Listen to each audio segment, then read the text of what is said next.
That's for sure. Good evening to everyone. It is 6 o'clock and we are getting started. Just to let you know, the coffee is no longer weak or cold. I'm not sure how that happens. We practically run off coffee. I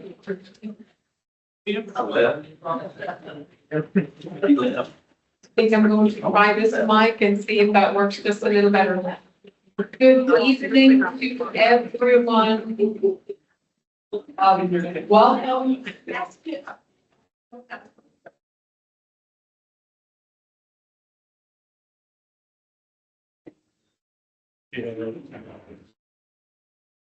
Thank you so much for spending your evening with us. I cannot tell you how much I appreciate and how grateful I am that you have come out to this very, very important meeting on one of the most important topics for the city.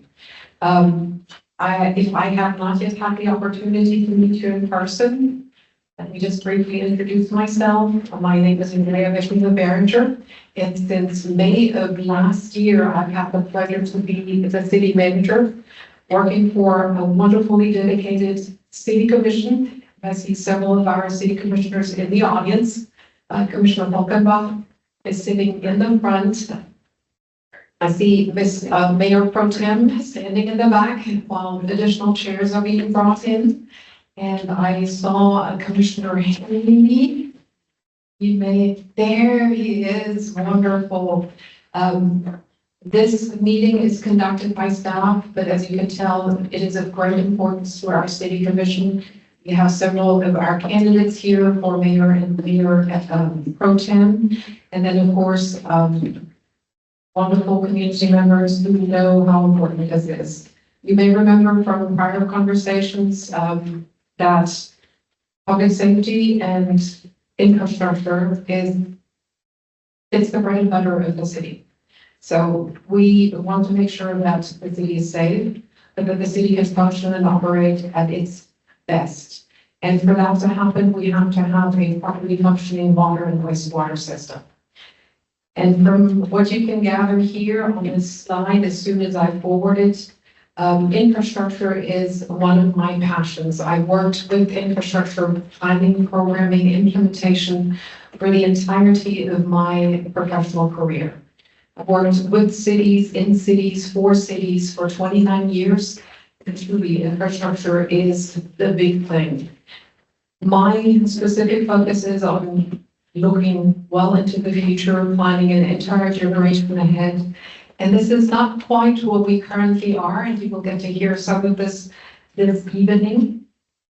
I think it is really important to remember what we're trying to do this evening and the intent of our town hall. It is really to share information with you regarding our current systems condition, the challenges that we as a city face, and what staff, the very dedicated staff team we have, is doing in order to prepare our city for continued growth and continued improvement, because we are not currently always in a state of good repair when it comes to our water and sewer lines. And in order to be able to share this information with you, we have sectioned out our presentation into multiple pieces, and we're starting with the community growth, because that is very important to understand how we got to this current stage. Then, of course, water and wastewater systems, what does it entail? Looking specifically at the water system capacity, condition, but also what we're doing in order to be able to move it forward study-wise. The same for wastewater. And then lastly, we will be talking about utility projects, some of which are funded, most of which are not yet funded, potential funding sources there too. And then, of course, true to form, this is the town hall. We have frequently asked questions that we will be addressing as part of the town hall, but we will also leave time for questions for the audience, because again, that is why everyone is here. I also want to let you know that we are recording this session. It is not live streaming, but as soon as we are done this evening, we will upload it to the city's website, because we know that not everybody could come out in person and participate this evening. And without any further ado, allow me to pass the baton on to my wonderful co-presenters. Ms. Miriam. Thank you so much and welcome everyone. Thank you for joining us. I see some familiar faces and new faces. Thank you for being involved and attending this presentation. So they say that the good, the better for the last. I am the first one, so I am going to share very brief slides. And just like our city manager mentioned, this particular presentation is extremely important because water is crucial for community growth, for economic development. I hear and talk about this topic with every single interested company that is looking at Ennis. Ennis is gaining a lot of momentum. There's a lot of interest from companies and just the geographical location and how the other cities around us, they're just booming. I think that really is attracting a lot of attraction as well for business and industrial and residential growth for our city. So like Andrea mentioned, and I'm not going to go over this, some of you have met me. I'm the new kid on the block, as I have said before. I am the new Economic Development Director for the City of Ennis. And I'm just delighted to participate and collaborate with the departments of the city that make projects possible, because it's like I tell everyone, growth and economic development is not just a one department priority and responsibility. It really takes a lot of the different departments and take into account all the different aspects of a project coming into town so that we can make informed decisions for smart growth. Our city manager mentioned, and I think it's one of the frequently asked questions, how did we get to where we are in terms of infrastructure? When you look at, and I apologize, that should be labeled population growth, but when you look at the growth that the city has experienced and taking into account that as of 2024, as for the US Census, the estimated population is at 24,753. This is what we're facing, a community that is growing, people that are relocating, a community that it's really in the last, 5 years, 4 years, has experienced a 5.27% in population growth. And the numbers that are out there from reports and the US Census as well, to where Ennis is projected to experience almost a 9% growth within the next 5 years. I think those are numbers and areas that we need to take into account as we move forward, and not only at the department level, but at our representatives, our officials, and not only local, but state and federal, because like it was mentioned before, funding is a major component of a community growth. Just a very brief, recap on the residential development. And this is a wonderful report that was put together by our planning and zoning department. This is just a snapshot of what Ennis is facing in terms of completed residential projects that are, listed under future development within the next 3 years, and some of those that are under development. Roughly, the completed projects account for 1,200 housing units. It is estimated that there's at least 2,500 under development, and the planning and zoning department anticipates that within the next 3 years, there's another 3,000 coming to town. And why is this important? Because again, water capacity it's crucial, and I do foresee that will continue to be crucial as the city continues to grow, and not only on the residential development side, but the commercial and the industrial. And why does that tie into economic development?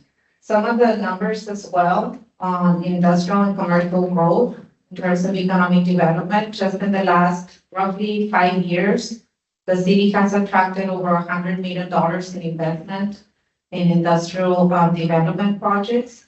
On the commercial side, just last fiscal year, Planning and Zoning Department reported 62 new businesses that involved some sort of a new construction within their project. So these numbers are also very telling on the importance of having a solid and synergized plan for infrastructure. And I know we're talking about water right now, but really infrastructure and economic development goes hand in hand with public works and roads and water, and just being able to provide the services that are needed for this type of projects that bring jobs and workforce opportunity to the area and to our residents. This is just a snapshot of on some of the latest investments and projects that have come to Ennis. And you can see that the impact that this type of developments have to our city, it's really, it's a tremendous impact.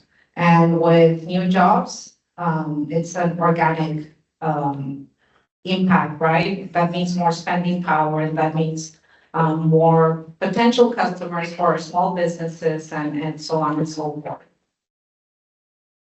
But with no further ado, the reason why we're here, I will pass it on to our Public Works Director.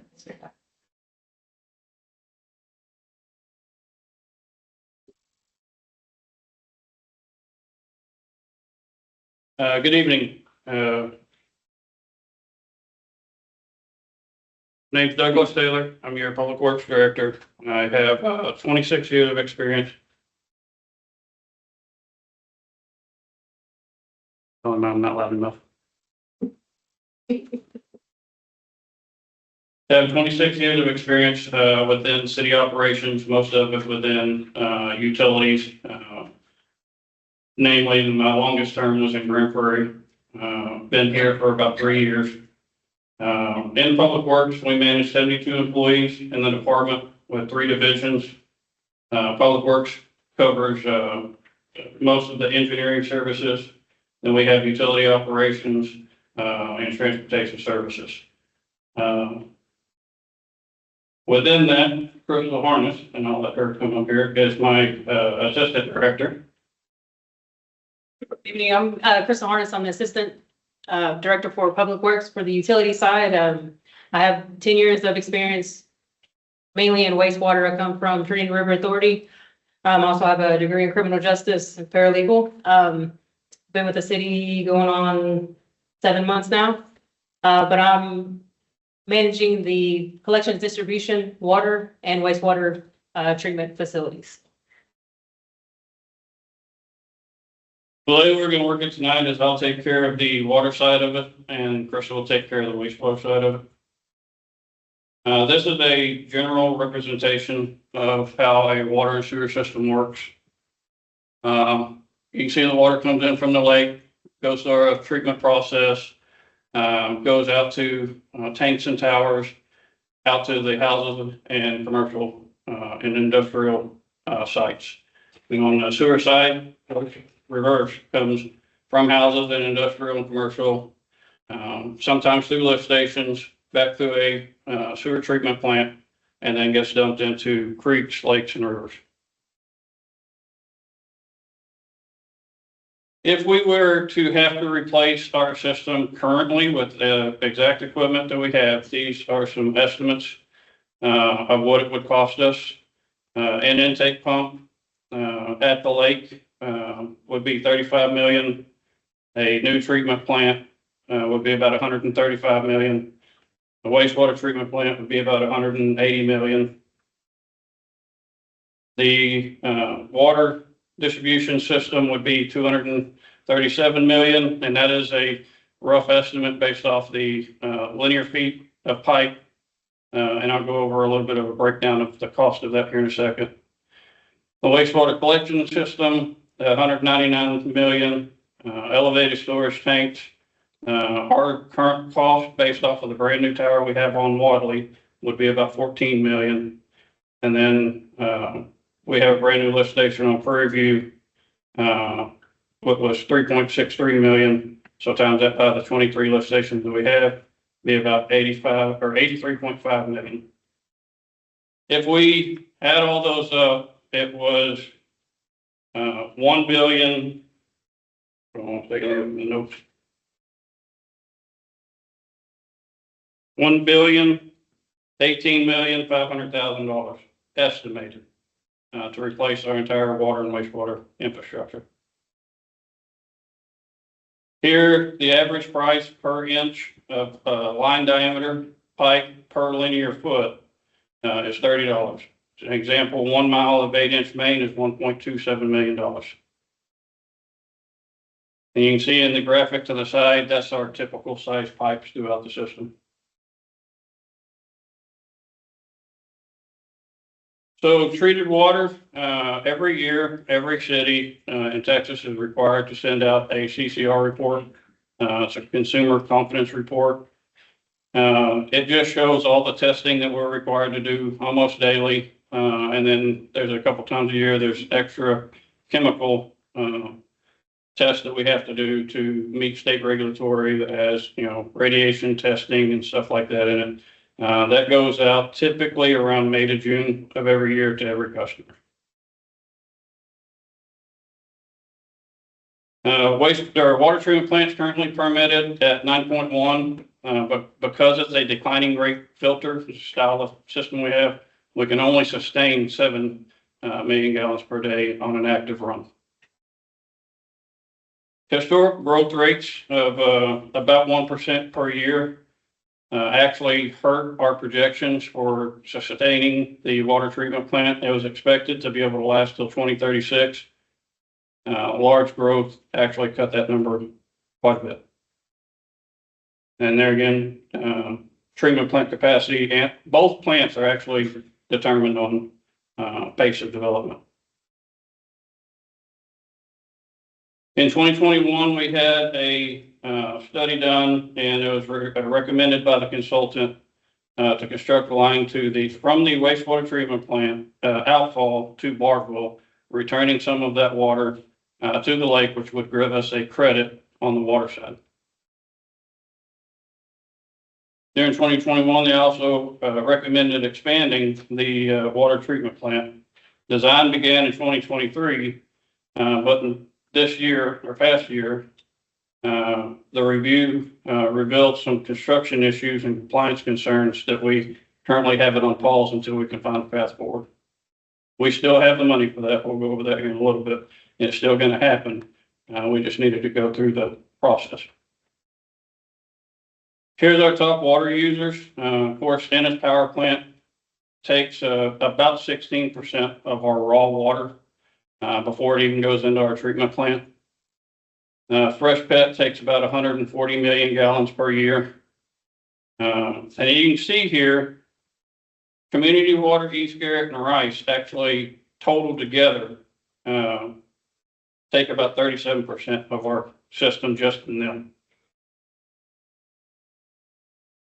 This is a typical monthly report given to, or that we turn in and given back to us from TRA. As you can see here, they actually consider water from a lake to be an acre foot. So our contract is 5280 acre feet. And you can see right around September, we actually broke that raw water intake and had to borrow water from Waxahachie. You can see in the other picture to the right, we have done that continuously and actually started growing every single year since 2022.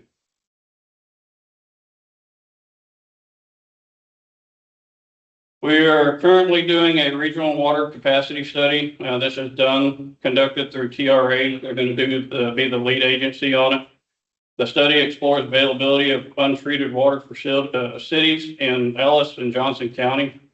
Some of those partners are, of course, us, Italy, Midlothian, and Waxahachie, Water Supply Corps of Rice, Sardis, Lone Elm, special utility districts of Buena Vista, Bethel, Johnson County, Mount Peak, Rocket, and TRWD. In that study, it'll evaluate the feasibility of actually getting raw water to us from whichever lakes, creeks, anything that we're able to get raw water rights off of. And it's trying to do projections. Phase one will do 10 to 15 year projections. Phase two will do 25 to 30 year projections. And phase three will do 50-year projections. So this doesn't guarantee that we're going to get any water. It doesn't guarantee an amount of water that we would get out of it. But the amount of water that we have around the city, Barville, and the Trinity, all of that water has a certain amount of water rights that we're allowed to. All of those water rights are tied up. We don't have any more water rights. So we have to go out and find other sources that we can bring in, or we're going to have to buy from places like TRWD at a higher rate. So the raw water plant was constructed, or started construction between 60 and 62. Was actually, the dam was completed in 66 and the plant was put online in 66. This picture here on the left, you can see is actually the raw water intake. That's where the water comes in from the lake. It goes to the middle picture, which is our raw water pump station, and then goes up to the treatment plant. And the far right picture is actually one of the pumps, about, I think, 60 foot long. This is the inside of the water treatment plant. As you can tell, we are in dire need of some upgrades to this plant. We're definitely showing you everything that we can. We're not trying to be as transparent as we can. We definitely need some upgrades to our system. Some of this is the pipe gallery down in the bottom underneath our filter gallery. This is our high service pump. So these pumps pump water from the plant to the city through that manifold that you see on the right. During the first initial plant installation, we were able to have 1 million-gallon tank in ground, the 4 high service pumps, and a elevated storage tank. During the 85 upgrade, we had the other 1 million-gallon tank that you see there, another 24-inch water line, and then another 750-gallon elevated storage tank. Since then, basically the only thing that has really changed out there in the water system is adding a new elevated storage tank this past year. It's online, but the construction has not been 100% completed. And now I'll turn it over to Chris.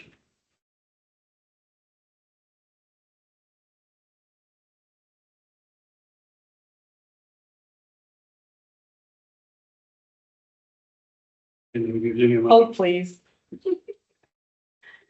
Okay, so let's talk wastewater real quick though, before we get started. I want to show, we have this is Lake Barville water. This is the water treatment plant, the sedimentation where it's mixed with chemicals to bring out the sedimentation in it. Another sedimentation, and then this is the final, this is what we pull from a tap. Okay, so I encourage everyone to come up here and take a look at each one of these. Can anyone guess what this is? What? Fat, grease. Fat? No, so this is toilet paper. You see how it breaks? You see how it's breaking down? All right. What do you think this is? Pipes. Wet wipes. And the date that it was put in here is January 4th. So when this is flushed and it hits the treatment facility, these get stuck in pumps. They tear our bar screens up and it costs more money to have to repair and replace, right? So I encourage everyone, surely no one in here flushes wipes, but if you know someone that does, right, let's throw them in the trash, because this is it costs the city money when our pumps, our bar screens, We get clogs in the line. And believe it or not, a lot of the sewer calls that we get, when the residents say, hey, my sewer is backing up, this is what we're pulling out of it. From the residents, and all it is educating the public, and that's what we're doing is, this is the wet wipe that is still in contact. It's still there. I encourage everyone to come up and look at it. And then here's your total paper. In 2023, we did an upgrade to Three Cardinals lift station. Pumps at Three Cardinals stand up about that tall, about that big around, have about a 2-inch shaft on the impeller. Those wet wipes got in there in 2024, both pumps snapped the shaft as soon as they started up. That was a brand new upgrade, less than a year old, already having to spend $60,000 to replace those pumps because of wet pipes. I won't take much more time on this, but this is, we call it a fat bird. It's grease. This is what we pull out of the pipes when we have a sewer backup. This is the wastewater treatment facility. Everything that you see here came from that facility. This is what the water looks like when it comes into the sewer plant. This is raw sewage. Let's make sure it gets back to the sewer plant. The lid is on tight. I promise I'm going to do that. So whenever you do get an opportunity to come up here, this looks like Mostly wet. mud. Okay, it is muddy. Okay. No, these are all the wet wipes that we pull from the bar screens. This is the way it comes into the treatment facility. So you can imagine if it's like this at the bar screen and it's going through our facility, the amount of damage it could cause. Okay. That includes flushable wipes, right? Because the leaf, the ones that say flushable. The ones that say flushable, look, anything is flushable. I have been in this industry for 10 years. We have pulled Mickey Mouse toys out. I have seen a piece of 2x4 get pulled out of a pump because how the water, anything is flushable, but it doesn't mean it degrades in the pipes, right? If we just said it's flushable, don't mean it's flushable. So anyway, this is the influent bar screens, aeration basins. This is where all the chemical breakdown happens. What you see in here is sludge. This is from the belt press. This is all of the water that was pressed out of The sludge. the sludge. And this is taken to the landfill. So after seeing, that's raw, okay, that's what comes into the treatment facility. This is the final outcome of the water. You can see how clear it is. Take a Okay? look at the two of those. This The is, water coming out of the wastewater treatment plant is cleaner than the water that's inside the lake. We are regulated by the state, and we're going to talk about it here in a second. We have to have good enough water so somebody, kids, dogs, animals, get into the creek. That water has to be clean enough that it doesn't hurt anybody. So it is, I wouldn't say the purest water. Look at pure water is acidic water. you know what? It's the cleanest water that we can get. You know what? Prior to me coming to the city of Ennis, I have actually witnessed somebody drinking effluent water because I'm not encouraging you, I'm not telling you that this is my disclaimer. There's just not any minerals mixed in the water, right? It's been disinfected. So yeah, I encourage everyone to come up here and take a look at this and really pay attention to the wet wipes and what we take off of the screening before everything is treated. Down here in front of you, if you know, we're going to talk about the distribution and collection system. This side over here is your water pipe. So you ductile iron, and you can see this pipe was actually pulled out of the ground right over here by Metro PCS with the holes in it. This side over on the other side is our sewer system pipe. That bigger pipe actually came from Liska Force Main. That pipe over there is an RCCP pipe. Concrete reinforced steel cylinder pipe. The concrete has no structural integrity to the pipe. It's just a protectant layer. The pressure is held in just strictly by the metal within.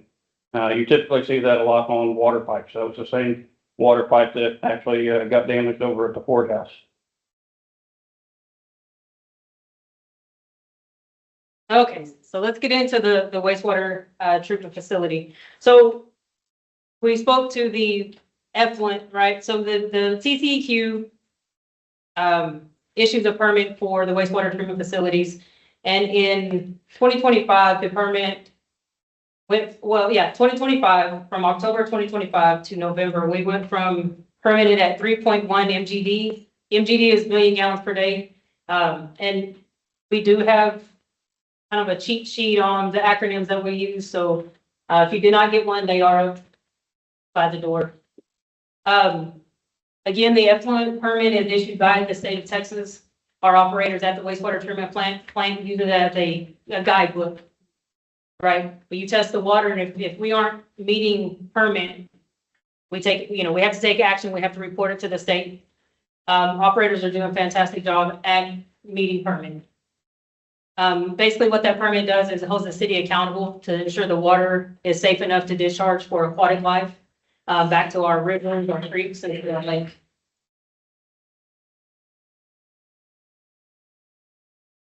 Okay, so I'm sorry, I have a very hard time standing still because I'm so used to presenting, and so in 2021,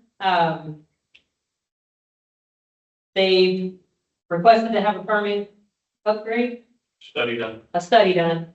The increase to 4 MGD was completed in November. We are working toward phase 3, and that is part of the sewer capacity study that we are currently under right now.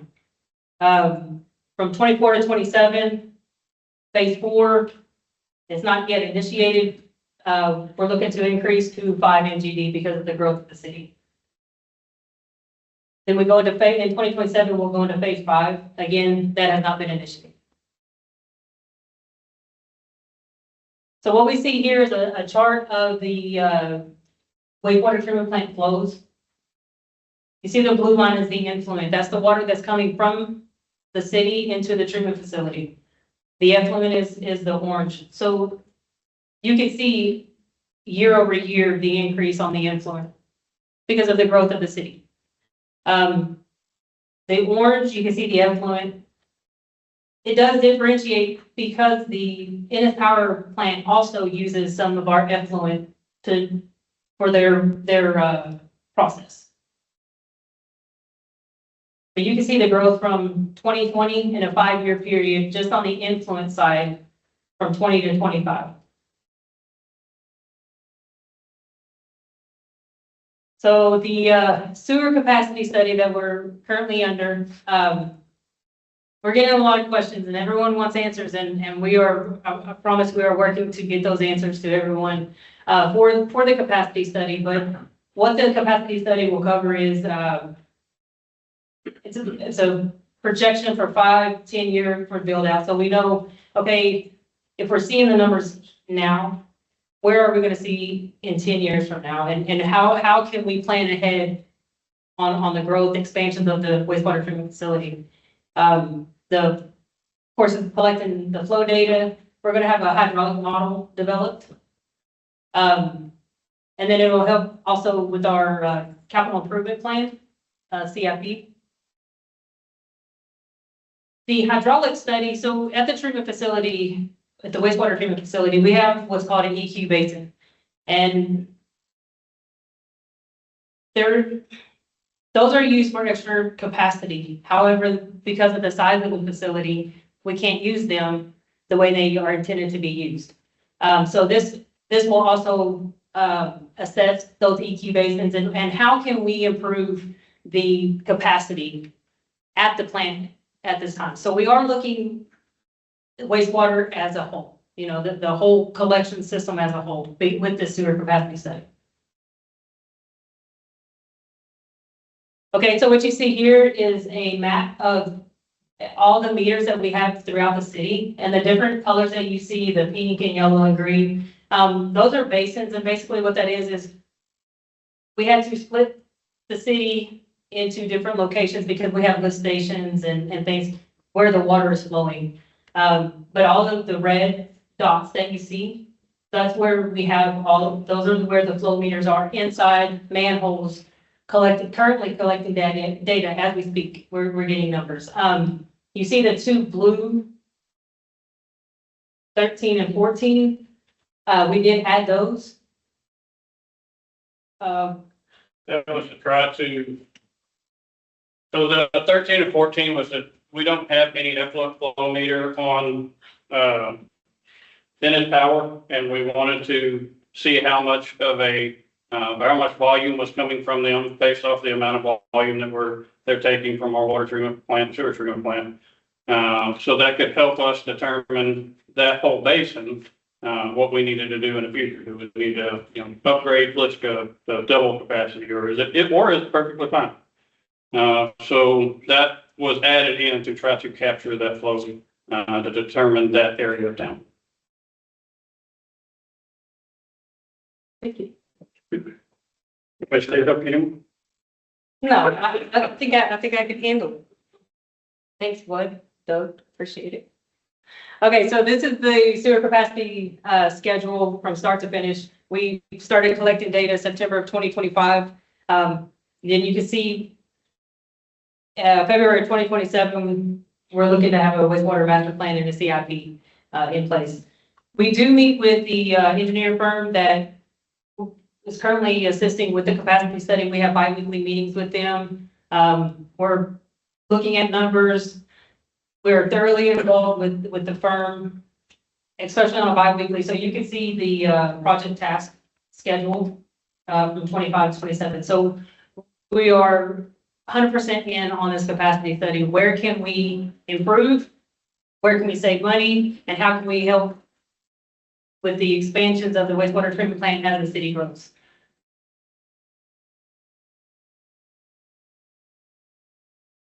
Okay, so now we have some pictures to show. Okay, so what you're seeing here is, so the area basin, right? I showed you this right here, where all the bugs, this is where the breakdown begins, right? So think of it as your lungs, right? That's the aeration basin. That's what's keeping the bugs, the microorganisms alive in order to break everything down. On the left side, that's an airline that is basically transferring air from what you see on the right, which is a blower, through those lines. This square that you see, the only thing that's holding that line together is a ratchet strap. That's a ratchet strap that line needs to be repaired. We have operators that are working here daily. This is what is keeping our process alive, the air that is flowing through these pipes. And then this one's held together by a ratchet strap. So what you see here is the sludge pump, the pump that transfers the sludge.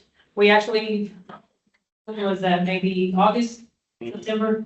We actually were able to repair and replace that. So we were able to get that pump repaired. So the picture on the left, the far left, that's a clarifier, that's a scum. It's a scum trough is what it's called. And the importance of that is it takes chemicals and time to treat the water. We want to be able to capture all the solids we can and transfer it to the location in the process.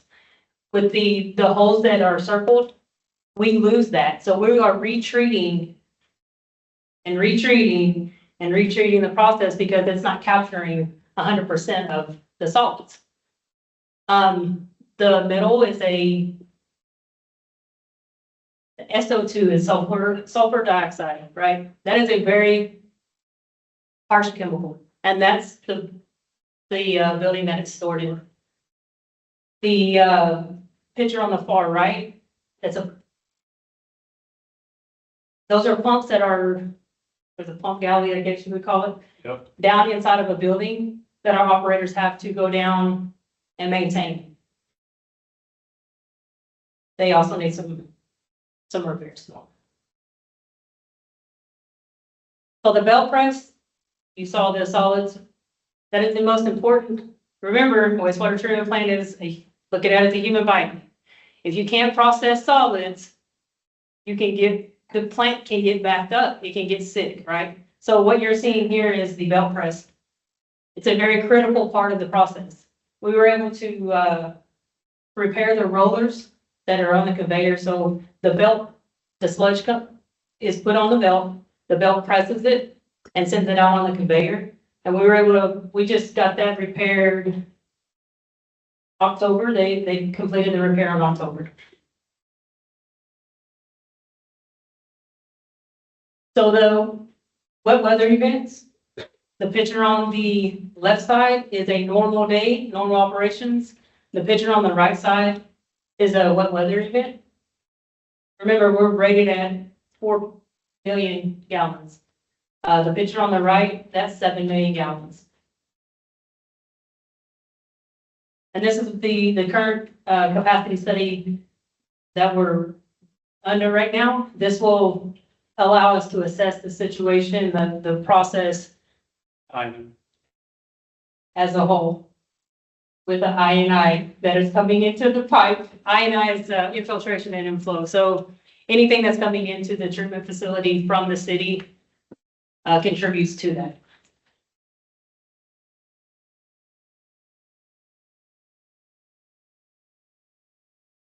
So outfall is the same as the effluent area. What you see is the effluent from the treated water. Picture on the left is again on a normal operation. The picture on the right is a wet weather event. You can see this is the meter that is used for the effluent flow to tell us how much we're discharging. And you can see there's no blue right here.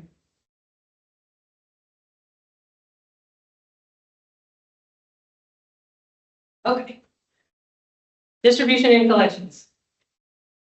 So in 2010, City of Ennis's population was 18,513.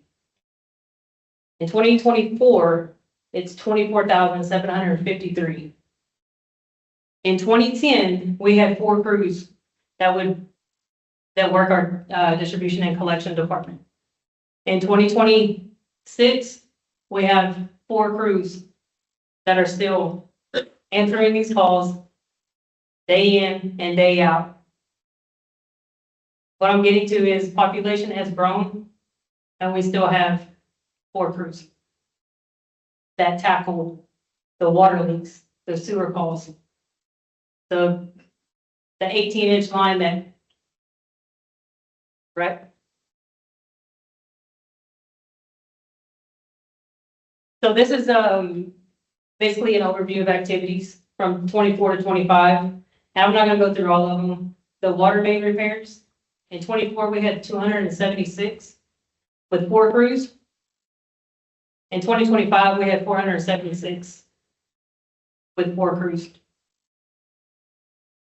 Sewer main backup, right? Wet wipes, roots, grease. In 2024, we had 559. 25, we had 928 with 4 crews. The distribution and collections crews are day in and day out working to keep our city going.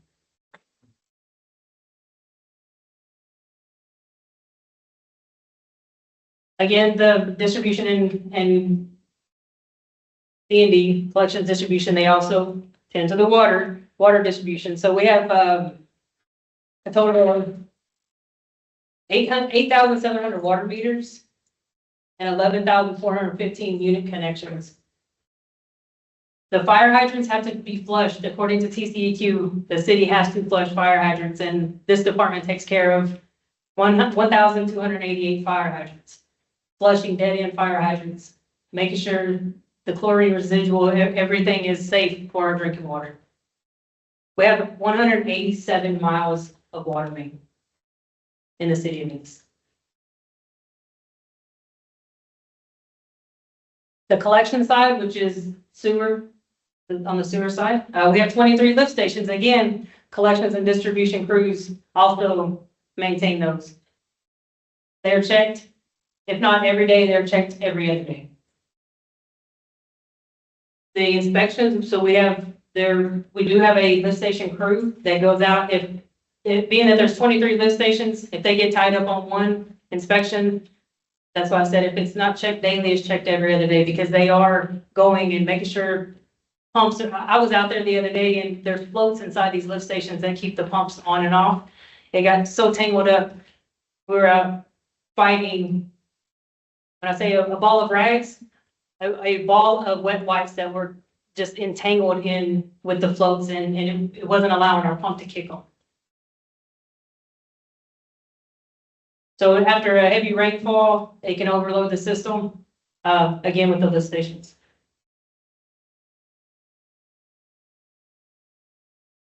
These are pictures of the lines and the manholes that throughout the city we have identified. The picture, and forgive me, but the picture on the right. So the picture on the left is behind Bubba's Barbecue. That has been repaired. It was actually repaired a couple of years ago. That's going a creek crossing. The manhole that you see is actually off of Shawnee. That has been repaired. There's no bottom to that manhole. When we actually went in to repair it, the concrete base was completely gone and 10 foot of pipe leading away from the manhole was completely gone. Picture on the right is actually that big chunk of pipe that I was telling you about in the floor down there. That's actually where that chunk of pipe came from. That's Liska force main. And that's actually the second repair in 2 years to that force main.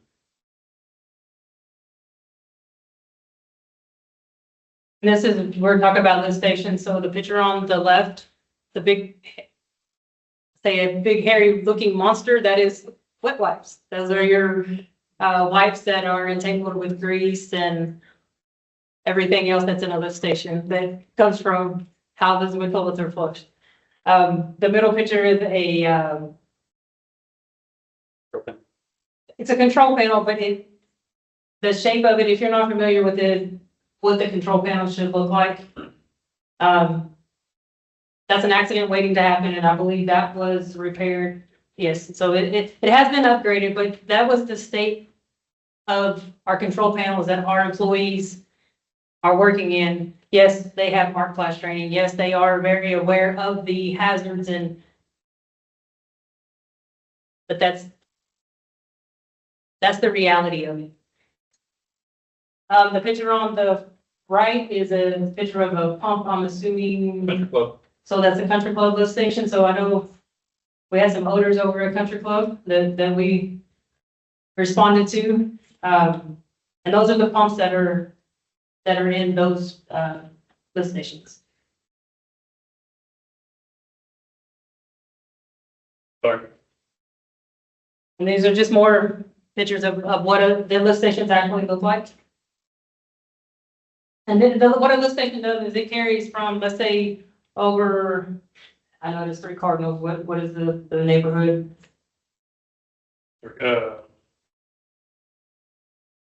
Christian Meadows, thank you.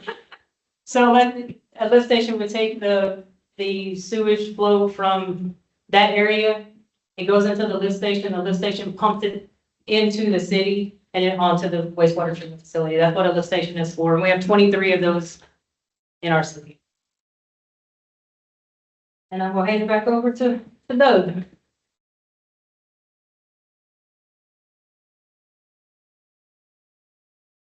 I should use that. Or maybe, no. I don't need it. Oh, you don't? So, based off, or what's left from the 2023 loan that we've got, we still have 3 ongoing projects. 2 of the projects are one water treatment plant and a TOW line bypass at the water treatment plant. One project is the brand new water tower on Wadley Road. 2024, we have 13 ongoing projects, various water line relocations for Ennis Avenue, Liska manhole rehab design, Liska force main replacement design, citywide SCADA design, and then of course, various engineering studies and reports. 2025, we have, water treatment plant redesign and construction. Like I said, that's been put on hold until we can find a path forward. The, continuation of the underpass project, that's actually for, I believe, Parish Street, water line relocation. And it's supposed to do a wastewater treatment plant phased upgrade design. That's going to be part of the study that we're doing with the capacity study. And some additional skate upgrades. And then the actual construction part of liquid force man and manhole. Some of the future projects we have is Sonoma lift station upgrade design, reclaimed water line design and construction. That'll be a water line that goes from our wastewater treatment plant back to Bardwell. Like I told you before, we're able to put that 3 million back into the lake, which gives us the same amount of water for our water rights. And then a wastewater treatment plant phased upgrade construction. This is some of our known water line issues throughout the city. That's again in your packet. This is not an all-encompassing list. This is just some of the major ones that we know with an estimated cost based off of that footage that we told you earlier. All of these water lines equal almost $14.5 million that are known issues we need to get taken care of. Then again, on the sewer side, just one more than the water side, but these are only costing about $11.5 million. Again, these are known issues that we have. I-45 sewer line is so bad we can't clean it. We can't get through it. If you sneeze, I'm afraid it's going to collapse. So I'll tell you the condition of some of these. And now I'm going to turn it back over to Andrea for the frequently asked questions. Thank you.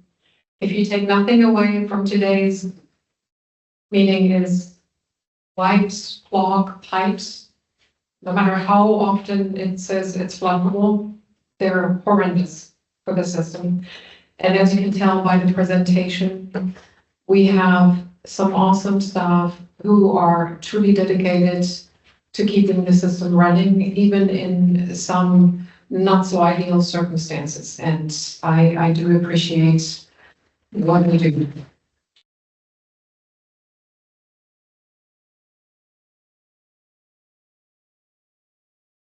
We had created a portal to gather some questions, giving us some time to prepare, but also from things that we've seen on social media, things that we've heard. And one of the questions that comes up very frequently is one of how in the world did we get here? And so these are some of the questions that we're going to answer. The first one being, how in the world did we get here? What you have to remember is we, for many, many years, literally for almost 100 years, have grown at a very steady, nice, slow, foreseeable rate. And then come 2020, because we are way close to the DFW Metroplex, that growth exploded. And when you are planning a system with an extra capacity for 25 years, and then all of a sudden your growth rate goes from 1% year over year to more than 5% over year, your 25-year capacity that was built into the system is gone in less than 5 years. And that is exactly where we find ourselves. The trend was not recognized early enough. So even the 2021 master plan study and the 2024 master plan study that was done for both the water system and the wastewater system, not catching up to the actual population trend, it put us behind.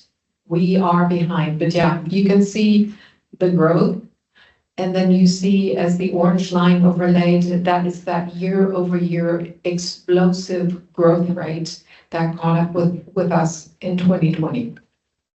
So it is not necessarily a failure of staff. It is not seeing the trend quickly enough. And of course, We know it anecdotally by number of building permits, but unless somebody really sits down, does the math, thinks, again, long-term infrastructure planning, thinks that way and recognizes that before the census numbers come out, it's easy to miss this trend. And that's exactly what happened to us. One of the other questions that was frequently raised was, why in the world the city, knowing that we need capacity, why are we not building the upgrade to the water treatment plant? And so remember, those recommendations were based on old projections. And while there was a design done, we worked with an engineering company, they gave us a final design for the upgrade. What we recognized in that were some compliance issues, some constructability issues, and one very, very important part, which is why this project was stopped before it went out to the construction bid. There was no guarantee that we would actually gain the capacity that we needed. So rather than spending $15 million on a project that was not going to net us what the community truly needs, we said, stop for a second. We're going to look at the design. We're going to potentially redesign, making sure that we get exactly what we need, because we only have a one-time $15 million shot. We can't spend that money twice. And so, again, it is temporarily on hold only to make sure that we have the best design possible going forward.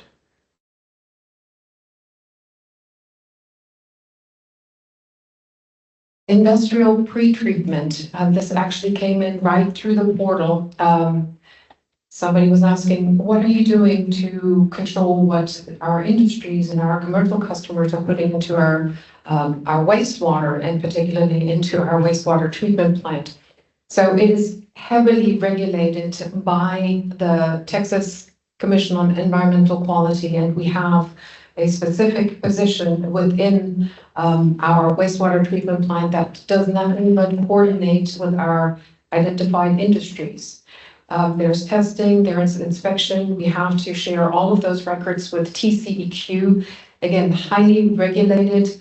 As a matter of fact, we just completed our audit. They came from the state. TCEQ representatives came down and looked at our program to make sure that we're doing things exactly the way it should be done.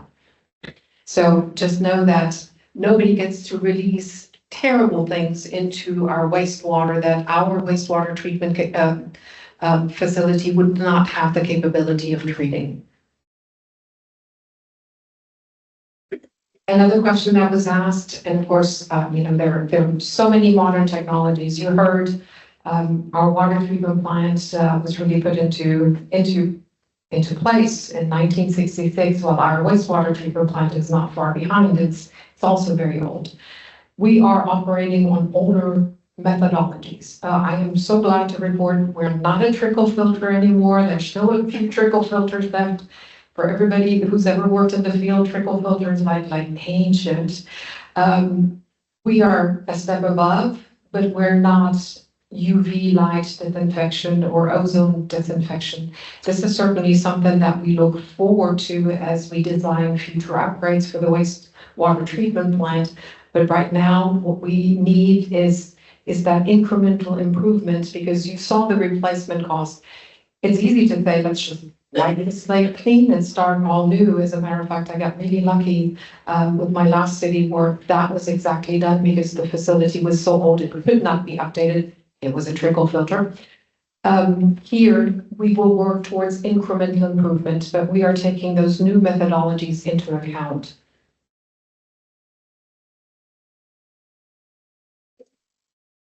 One other question was, well, where did all of the money go? We know the city has passed certificates of obligation. What are you doing with all of this money? Why are these things not moving forward? And so I went back and worked with finance to pull out all of the certificates of obligation. And the 20 series, 22 series, and 24 series contained provisions for water and wastewater. They actually call it waterworks and sewer system. It's the same language. those were not only dedicated to water and sewer, but a portion thereof could be used, and we've utilized it. What we still have in reserve, again, is the $15 million for the water treatment plant update, because we have not spent it while we're working on a better design. But other things have already been funded. And if you have attended one of the recent city commission meetings, you know that there is a pot of money still set aside for park improvements. And then there is additional money for our public works facility, because very similar to what our treatment facilities look like, our public works facility is also in dire straits and needs some updates as well. So again, the money has not been lost. It is reserved for those big treatment updates, but we want to make sure that we apply it, that we truly get the best value for the community. We don't want to spend it on something that does not fit us well. And then, of course, what does this really look like in terms of funding for future projects? I hope the shock value of our entire system as we have it today would cost more than $1 billion, lots of zeros, more than $1 billion to replace. It is shocking. And if you remember the population graph, we've grown so slow for so long, but the last 5 years were explosive. So because we've grown so slow for so long, most of our infrastructure is very old. Only a very small portion is brand new within the last few years. All of those old pipes want their dues. That's why we have main breaks. That's why you see us fixing pipes 1, 2, 3 times. That's why we have to fix the force main the second time in the same location, clamp next to clamp next to clamp. We are planning for the addressing of all of these deficiencies, but it costs a tremendous amount of money. And we would either have to raise the rates so high that living would become unaffordable, or we have to phase it out as is appropriate and work with the entity that has access to some funding there. And in this particular case, it is the Texas Water Development Board. They do have us already in the state plan. These are the projects pulled directly out of the 2022 state water state plan. Albeit they also have our population projections all wrong, because we cannot wait until 2070 before we get to 16 million gallons a day for our water treatment plant. We will be there in next to no time. Knowing that they have funding, staff is keeping, an eagle eye out on all of the funding opportunities. There are some state funding opportunities, and TWDB also works as the pass-through entity for the federal funding. Again, we've got it all bookmarked. We're keeping an eye on it because we need to make sure that we utilize those as much as possible. What you also see, and I added that to each one of those, most of those are loans. They're not grants, so we don't get the money for free.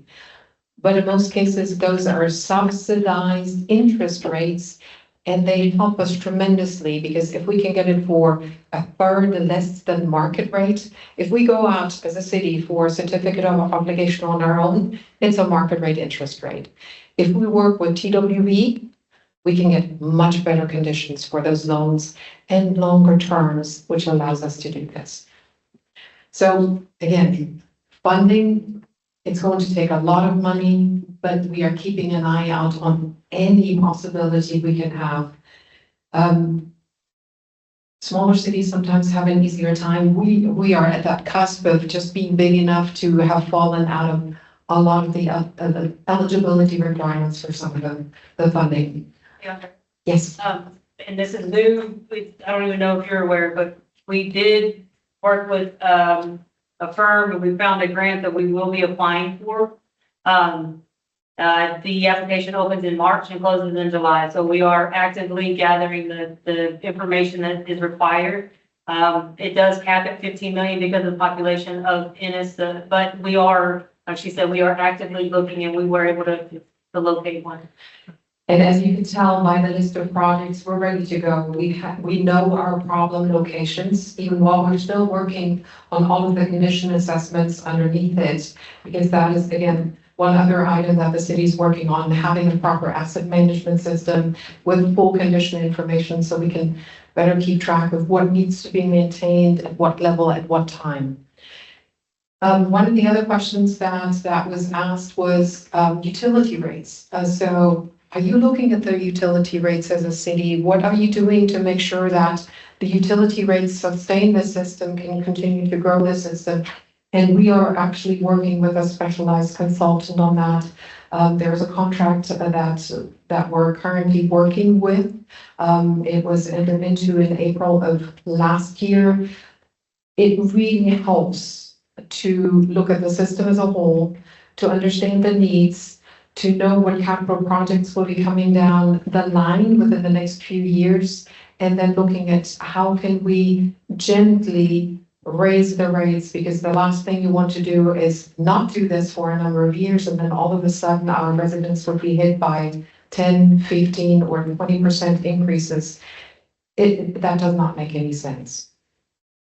So the city is very much staying on top. I sincerely apologize to the lovely person who put the asbestos question on the portal. I did not make it in time to get that into the presentation, but we will answer it while we're here before we pass the mic around for additional questions from the audience.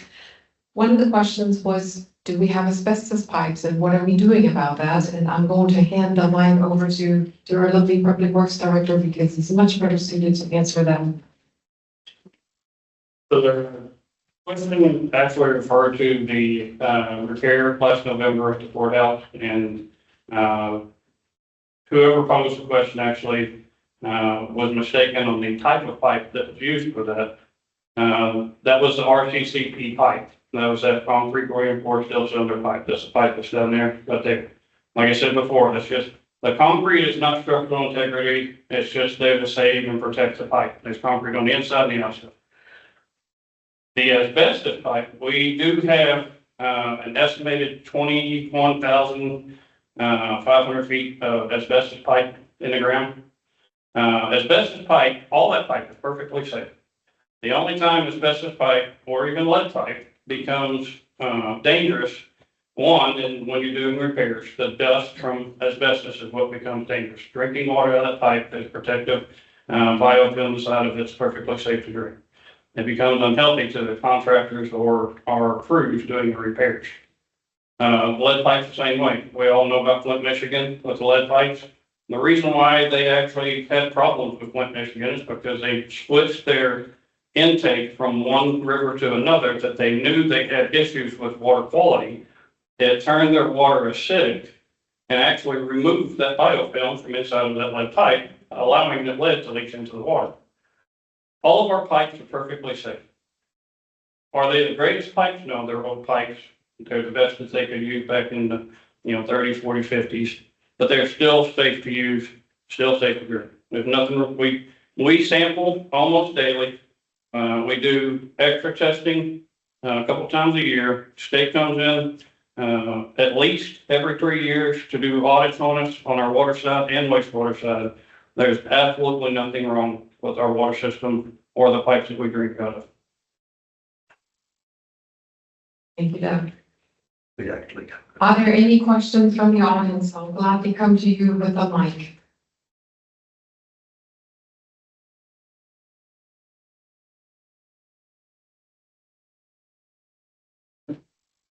You've identified 27 utility projects. Are any of those funded right now? Or are you just using your money that you have in your budget to do that?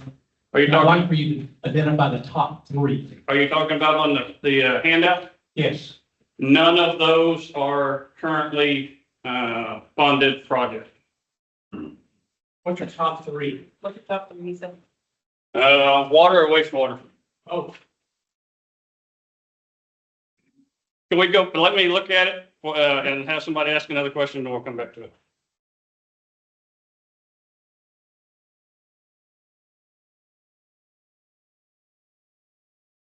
Can the discharged water from the wastewater treatment plant, rather than dumping it back in the Barlow, can it be directed directly back to the power plant? We actually currently do that right now. So we have water that comes, like I said before. I'll try to use this much water. So we actually have water that comes out of the raw water tank or pipes that currently go, before it goes into the water treatment plant, hits a tank and then it gets separated between the water plant and then water that goes to the Ennis power plant. The same thing happens on the wastewater side. So the water comes out of the wastewater, or out of the treatment plant. Most of it goes to Ennis Power. The leftover part actually goes down the creek. To add on to that, the Ennis Power Plant started pulling more water, both from the raw water side as well as from the effluent out of our wastewater treatment plant. So their water needs for the cooling portion, for the cooling process of the power plant, it has taxed the system essentially. Ideally, we would love to introduce that water into the lake because then it allows us to increase our water rights by reintroducing the water that was lost. I think I saw. There's one.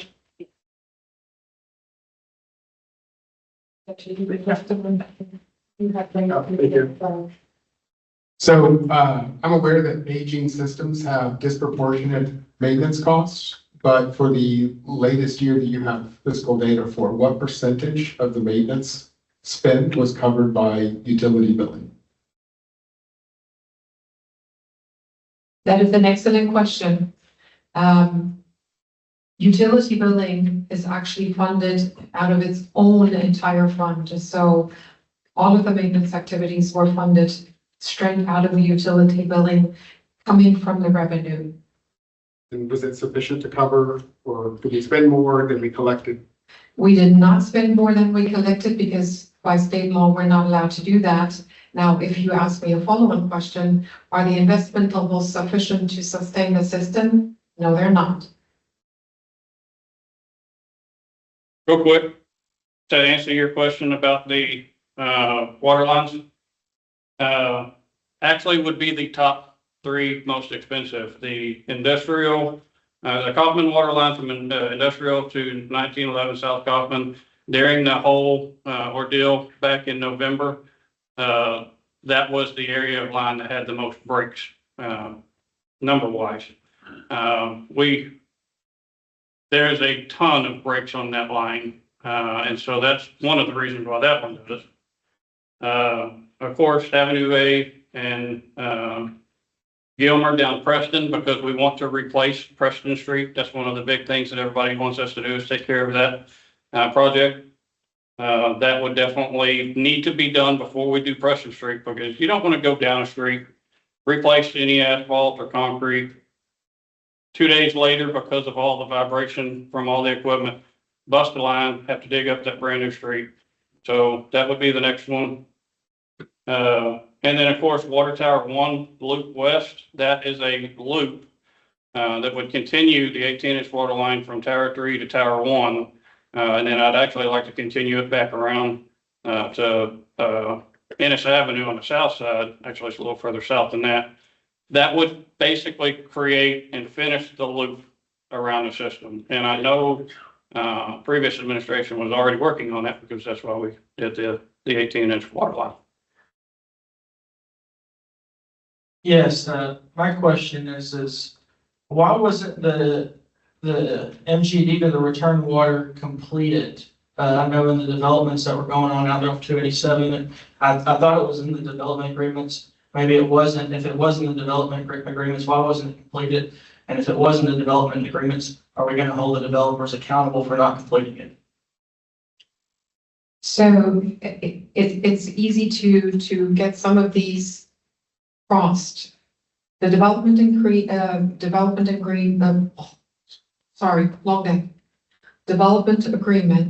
included the 18-inch water line to the wastewater treatment plant. but not the return line to Lake Bardwell. That is actually a city initiative. And my public works director corrected me, and I'm eternally grateful. The casing was put in place at the same time, but the line itself was not completed, and it doesn't need to be completed because, as you have seen, we are bumping up on what we're allowed to take out of Lake Bardwell, and without the return line, we're not going to be able to continue to grow. So the return line will give us many more years of growth. Thus, it becomes a very important project. You also have to remember, just like Andrea said a while ago, a lot of these things were planned projects and were going to go down the pipeline, but the population wasn't exploding during all of this. We've had an explosion of growth. So the administration before, as she said, didn't think that it would grow as fast as it did, so they had time to do it. And now we've gotten to that point. I mean, we're doing a bypass on the TRW line at the water treatment plants that's actually going on. That was one of the projects that they were had said that we're trying to complete. So that would give us some additional capacity from TRWD.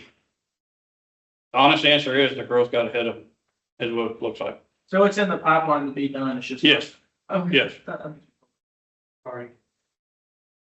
In the presentation, there was mention of UV filtration. I know that we've maintained a superior water rating, and Bardwell's not a bad source.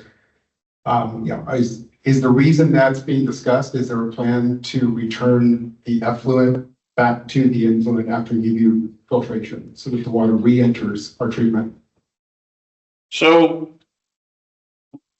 multi-answer on that. So the wastewater treatment plant, we are looking at one of the upgrades to do UV. What UV does for us, you'll seen that chlorination basin that shows the different weirs in it.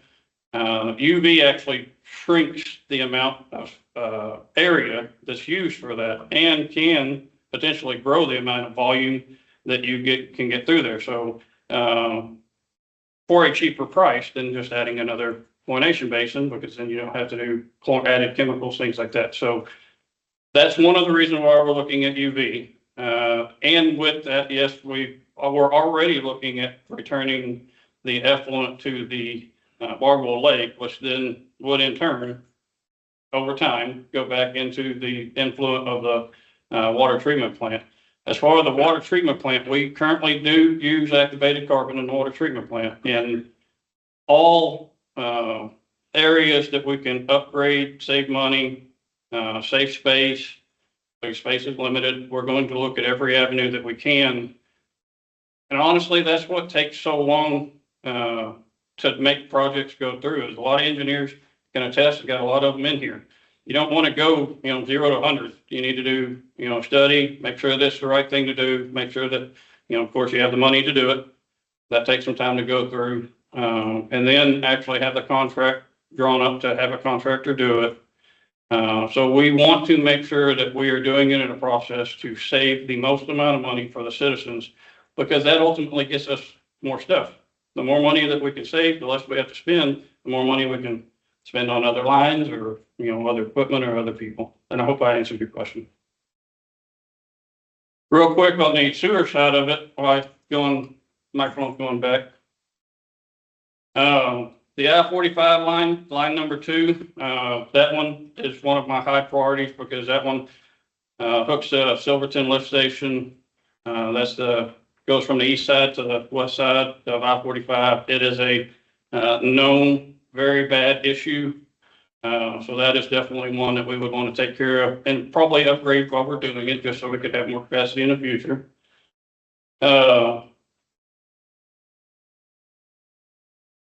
The Liska gravity main, definitely, just so had 2 major repairs, 2 years in a row for that. So that would definitely be a high impact. And then Baker lift station, that's an extremely old station, gives us a ton of problems. We've replaced the panel, replaced the pumps numerous times, several times throughout the year sometimes. That would be nice to have a new station to be able to get that operating properly. So hopefully I answered those 2 questions. In regards to the water supply, So obviously there's not really, it doesn't appear there's that much untreated or raw water to be had.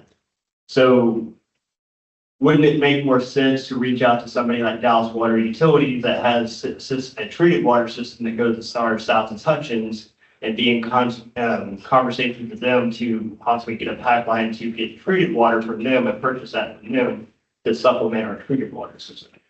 That is something that we would probably look into, and I know that it has been looked into in the past. And honestly, that some of that study will help with that. So at that point, it becomes a cost to benefit ratio. What's the cheapest amount or the cheapest project we can do for the biggest bang? So that will be looked at. We need to think long-term, while this is a solution in a pinch. And just to let you know, when we went over our allotted limit, we immediately went to Waxahachie. They had not used their allotment, so nobody broke water rights that time. Purchasing treated water from another district is extremely expensive, and if your system is so taxed that you have to do it year over year over year, it is not a wise investment of public funds. Then the return line into Lake Bardwell that allows us to return 3.3 MGD every day back into the lake, and we can then gain the credit back on our water rights, is much more long-term sustainable. Not only that, if you think about having an outside source like that, you're stuck on their source. So if their system goes down, you lose your whole system. You don't really have a say-so in what happens on that. If they have to go into water restrictions, you're then forced into their water restrictions as part of the contract. So not to say it's always a bad thing. A lot of cities around here are on contracts like that. That's the only way they can get affordable drinking water.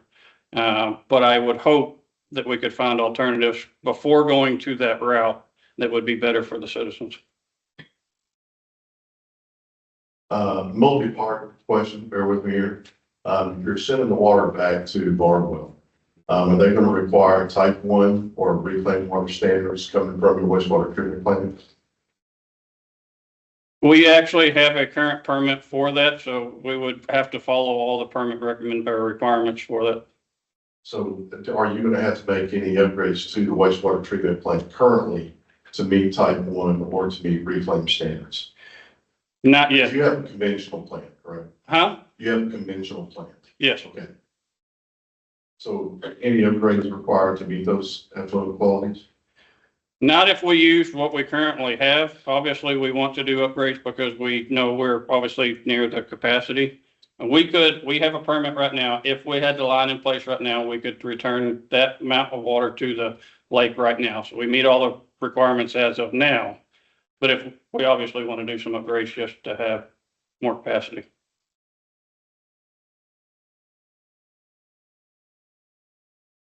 How does this affect your plan for growth and development in the city?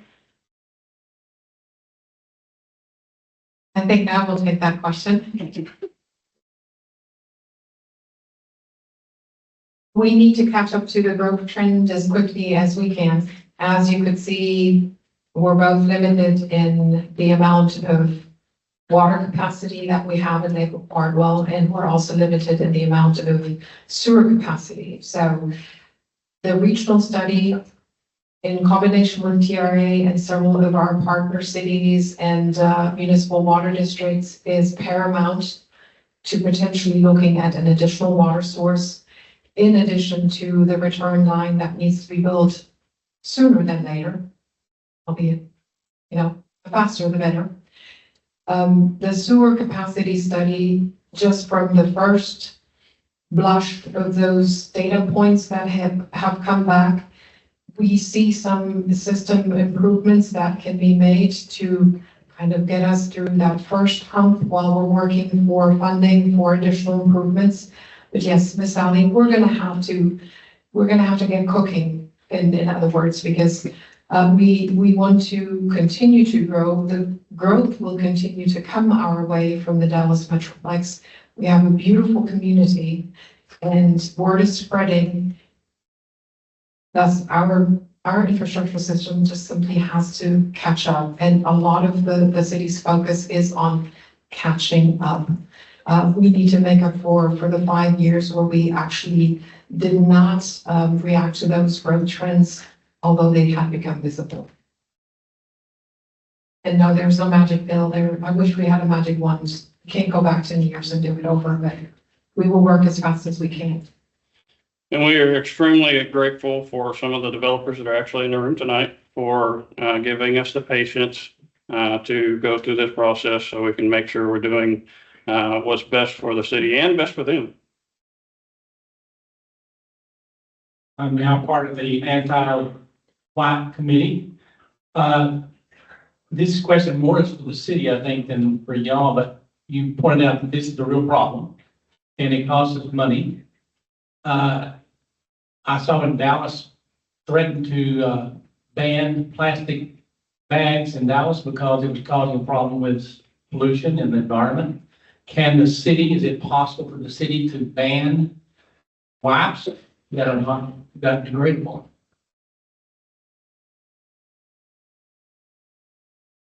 While the city commission could certainly entertain such a resolution, even an ordinance, the enforceability thereof, because it happens in everybody's private home, is non-existent.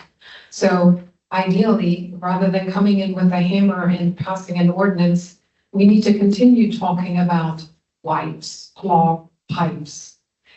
That needs to be splashed everywhere. We're currently working on the February newsletter. I think this will now have a prominent place.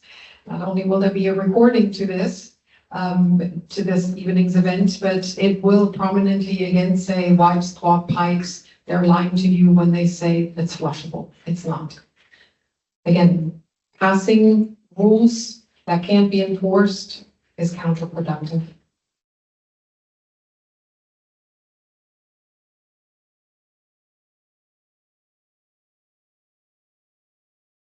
I'd like to know the question of, is the city moving forward with assessing impact fees on new users, and if so, when? That is an excellent question. We are one of the few cities with high growth that have not implemented an impact fee. You may know that our current comprehensive plan is 10 years old, which prevents us from actually implementing impact fees at this time. Has the city staff considered renewing a future land use plan to be able to pave the way for such a thing? Because we do believe that developments should pay for their fair share. But that is ultimately a city commission decision, and not to punt. While I have multiple city commissioners, it is something that will also have to be very well explained and worked through with developers, because we do want developments to still come into town, but a development cannot come into town and roll off the costs onto everybody who's already there. And so that is definitely one of the considerations.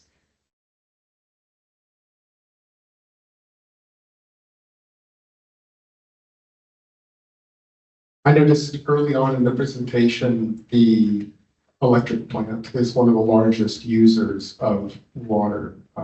What they pay for water, does that cover the cost of the city servicing them with water? What does that agreement look like? Is this something we're locked into? Also, a very good question. That is actually something that staff is currently grappling with, because it is a 2000 agreement.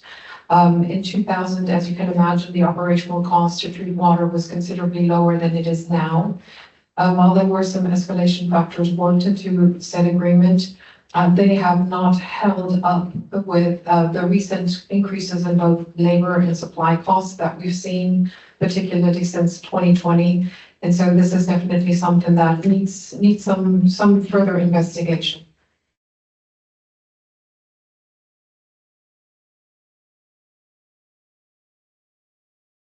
What percentage was the water waste on the breaks that happened last year and why you had to go to Waxahachie and get water?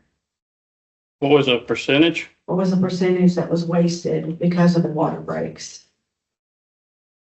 That I can't remember off the top of my head. I believe it was about 15% was in our loss report.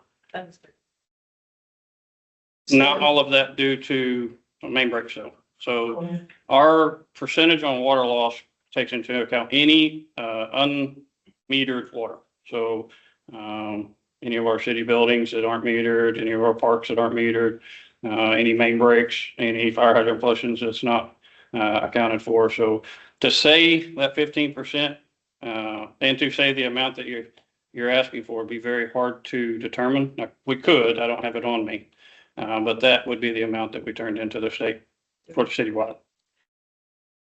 A 15% water loss may sound significant, but for a city with an aging infrastructure system such as ours, 15% is actually very low.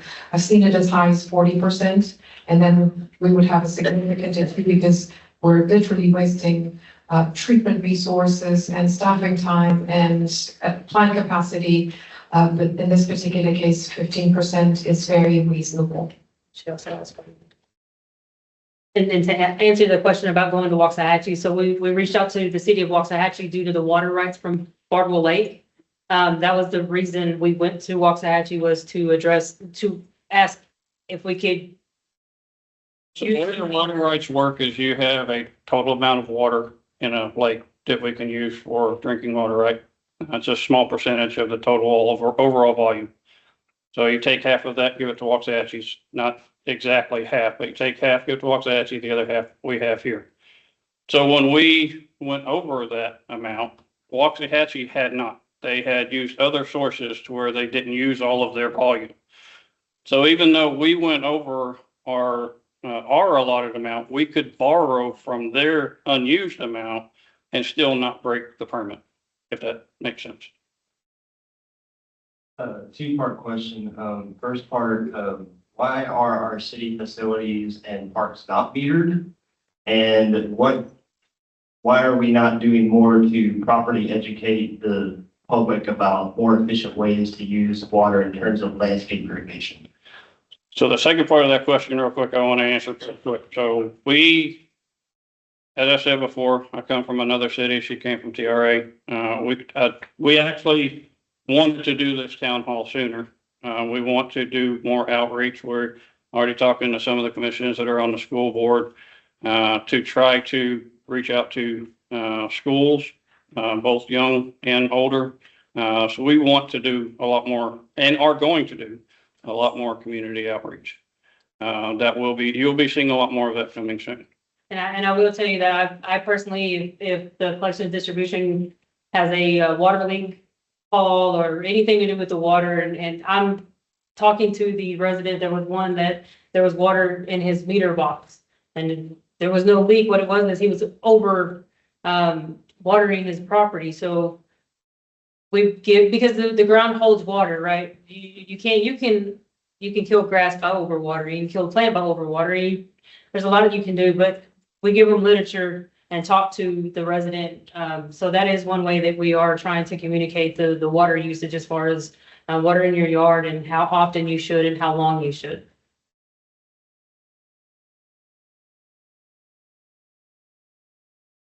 What was the first part of the first? Oh, the city, why isn't the parks and the city buildings metered? So typically back in the day, you didn't meter your city buildings. That's typical statewide. So new buildings going in, new processes going in, we're starting to do that, and we're trying to go back and start putting meters on any or some of the older infrastructure. But I can't honestly give you a straight up answer other than that is a typical way of doing things from years ago. It just wasn't the city. Basically, the cities would say, why would we charge ourselves for the water that we use? So they just didn't put a meter on it. Nowadays, because of new rules and regulations, we're now having to. It's just going from the old past to the new way. The annual water audit that we do in conjunction with the Texas Water Development Board is specifically asking for that. Yeah. Metered but not charged, and so that is a process improvement that will be rolled out going forward. But yeah, again, we have a legacy system that needs updating. This is a legacy holdover there.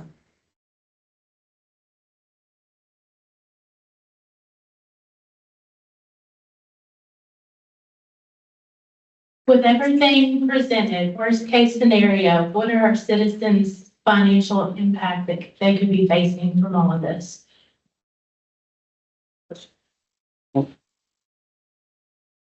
Oh, that is a very theoretical question in the sense of the system currently is not broken.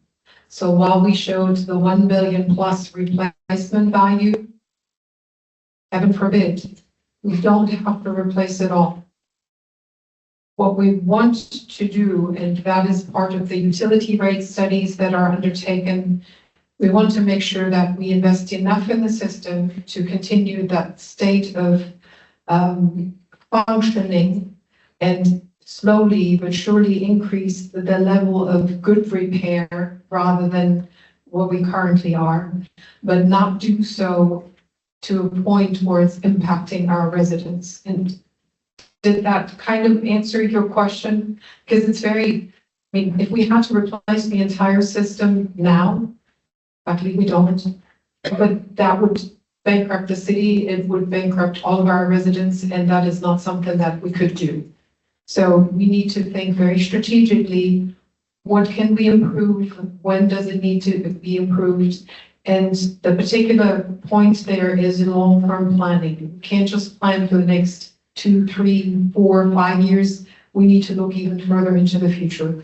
Ideally, with any kind of system like this, you want to have a full generation worth of capacity in the system. And so if you're growing very fast, knowing that from project inception, when you think we need to do a project, to project implementation, it's a multi-year process. We need to build that to where once it's implemented, we still have a full generation of capacity in the system. Because if the population growth rate changes at that time, we still have time to react, unlike the current situation that we find ourselves in. One thing I want to add to that, if y'all watch a lot of news, you're going to see this is not something that's just basic to Ennis. There is a ton of cities throughout the Metroplex that are going, maybe not specific to the same things that we're going through with the raw water rights or things like that, but it's because of the extreme growth that most cities are going through the same thing that we are. I'm going to use a word nobody likes. We're not nowhere near it, but there's a city up north that's actually had, or 2 cities up north that have a moratorium where they can't do any more building until they do growth. They decided to do that because they, one, don't have funding and don't have the time to do it, and they're hit their locker. I'm not saying that here. I'm just using it as an example of 2 other cities. So this isn't just Ennis. Don't think that this is a one-off, one-of-a-kind situation. This is happening all over the state. It's just due to the exponential growth that we've seen in the last couple of years. Do not take that as a, it's happening to everyone, so this is nothing special. This is important. Yes. This is very important for our community. And the staff, the city commission absolutely realizes that and works on it as fast as we can. And one more thing, I'm sorry, to tag on to the answer to your question in the back. That's why the locating grants that we can qualify for is so important, so it doesn't impact our residents. And the partnerships with developers, Yeah. partnership with the EDC, to try to find any available funding that we can utilize in order to lessen the impact directed towards the citizens. Now, another thing that we want to make sure that y'all know, utility department doesn't get any money from anything except for water bills and grants, state loans, funds, stuff like that. None of your sales tax, none of your property tax, none of that tax money goes into the utilities department. There may be a joint project, a roadway or something that may have a little bit that goes into it based off of a certain project. But the utility department itself, all the repairs that we do, all the replacements that we do is strictly from your water bills. You described priorities. And you also described, how far out into the future. Those numbers over there, are they into the future? And if so, by what amount? Okay, absolutely, love that question. Those are all current costs.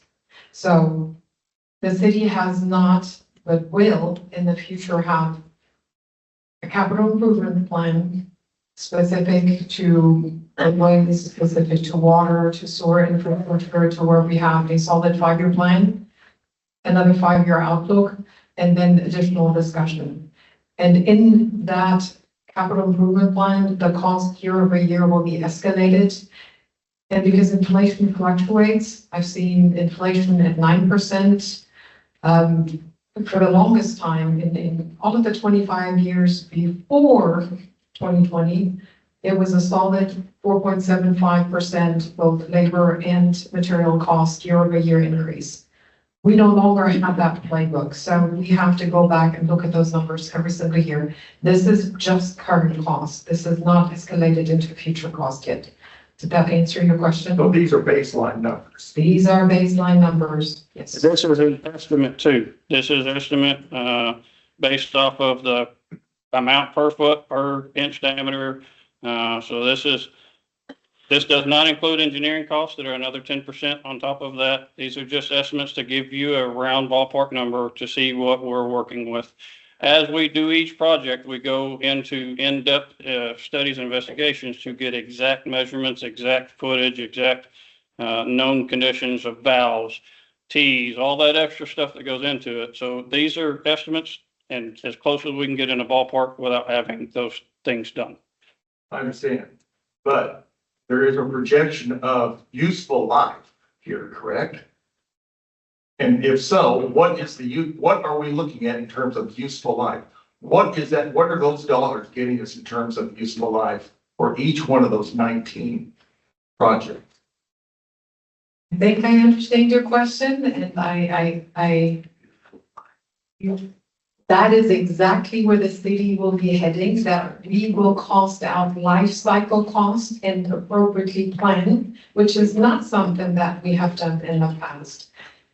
We do not have a proper asset management system with all of the conditions, so we don't know exactly. We know this is professional knowledge and experience. This is not underlying data because we have not seen the inside of every one of these lines.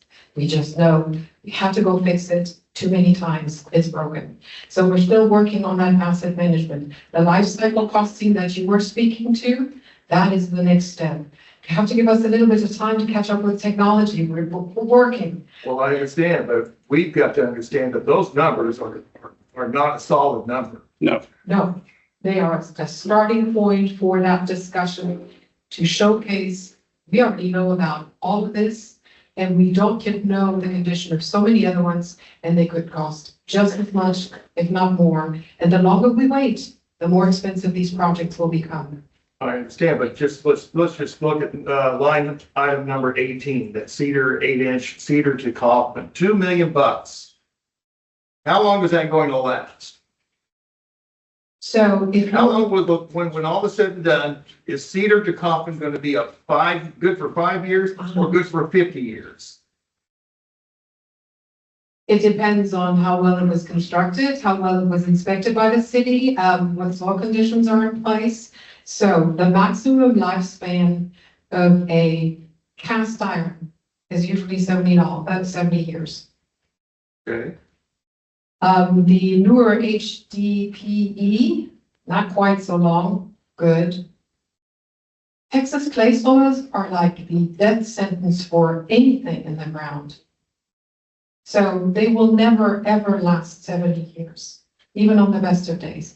And that will be taken into account, but that is based on empirical data that we're still gathering. We just know that we have lines in the ground that have that have surpassed the 70 years, which is why there are holes in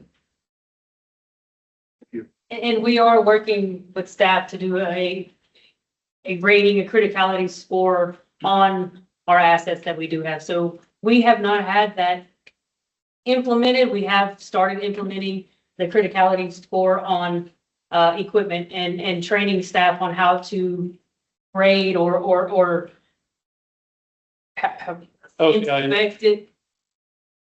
We're having to bring staff up to speed on how to input those numbers. So we do have a plan in place, yes, for the criticality score on all the assets that we have. And we will also use engineering firms to assist us in that as well. Because ultimately, a lot of these numbers are calculated based off of information given to us from engineers based off of recent projects that they've been working on. Are those engineered cost estimates in those numbers there, or are they separate? So those are separate because these have not been through any engineering. These are very basic sketch level cost estimates of known issues. So the number here the way we got these numbers here is we took the $30 per inch of line per diameter per foot, right? We just use that, so that doesn't necessarily take into account the 10% engineering cost on that. And yes, you see some of them say 6 inch and 8 inch, things like that. So we did use the inch diameter for those. But for some of these, we just used an average of 8 inch because we knew we were going to replace it with an 8 inch line. So to answer your question, there's a lot of things that go into those costs, and these costs are very primitive numbers based on just basic information given to us by engineers to come up with something to give you the best case scenario that we could.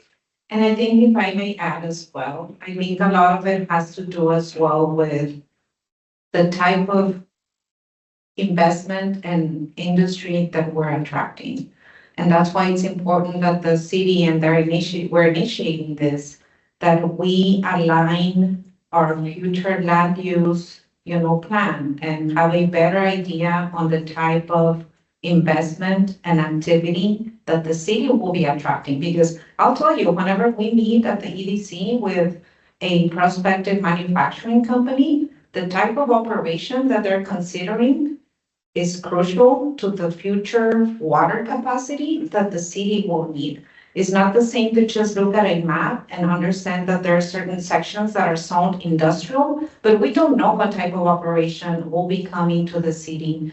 And to the city manager's point, it's aligning all those projections, but a lot of those answers we're not gonna know until we see those projects coming into the city. I think at this point, it's getting as ready as possible so that we can take advantage of those opportunities for growth in a smart way in terms of infrastructure needs. But you're giving us dollars to evaluate and consider. And really to project, to be honest with these numbers, and any number up there, the reality is there's going to be numbers north of those numbers. Yes. They're Absolutely. never coming down. No. You are absolutely correct, and I'd love to have further conversations with you if you would like. We're going to. Go ahead, sorry.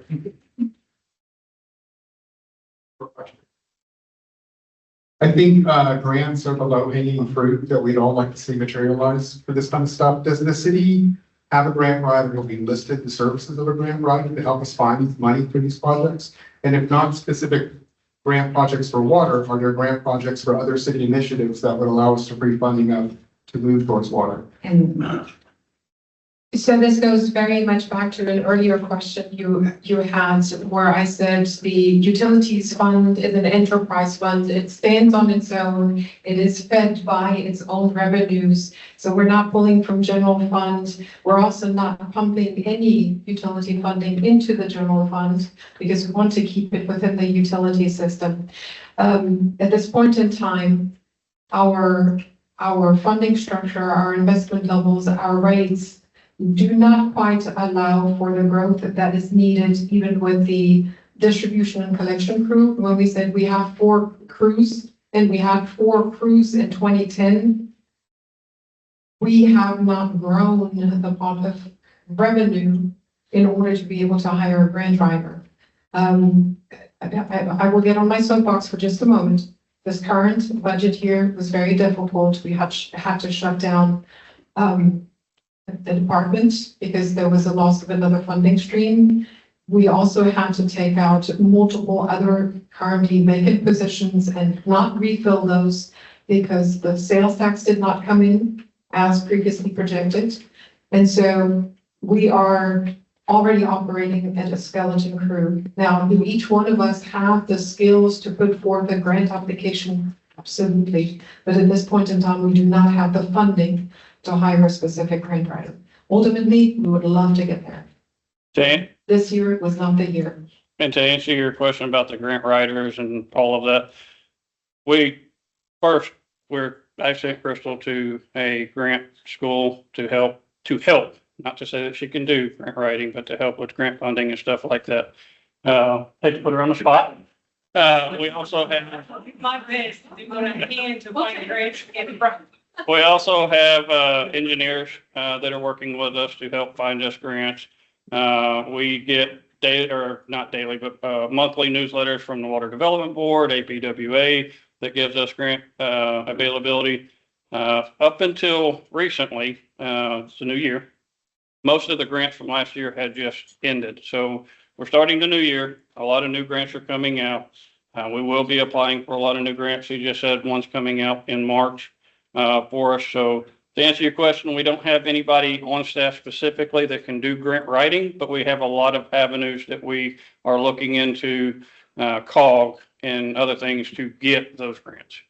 Because we know the citizens can't pay for it. We have to find other ways to do it. And playing at the regional level with the North Central Texas Council of Governments does have significant benefits. So we need to look beyond our city boundaries.